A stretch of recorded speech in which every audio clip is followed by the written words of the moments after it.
या तिघा उमेदवारांची जर तुम्ही जर परीक्षा केली, अभ्यास केला, तर शिरीष देसाई हे नंबर 1. का तर माझ्यासारख्या नेतृत्वाखाली 20 वर्ष 22 वर्ष अतिशय निष्ठेनं काम केलं, संजय गाडीने काम केलेलं आहे. आणि मी हे सगळं जे सांगितलंय हे तुमच्या गावात त्यांनी केलं नाही, तुमची विकास कामं जर केली नाही तर त्यांना राजीनामा द्यायला भाग पडतो. मी राजीनामा हे तुम्हाला केलं करावं लागेल, त्याला आळसपणा झटकून टाकावं लागेल. उपसभापती म्हणून त्यांनी काम केलेलं आहे. आणि माझी कळकळी विनंती आहे, एकदा संधी द्या.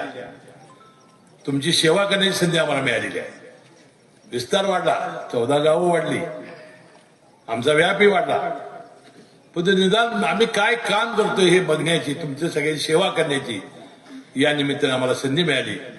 मी मनपूर्वक आपला सर्वांचा आभारी आहे की आज सगळ्यांचं आपलं दर्शन घ्यायची संधी मला या निमित्ताने मिळाली. मनपूर्वक आपले आभार मानताना येणाऱ्या या 5 तारखेला घड्याळ चिन्ह विसरायचं नाही.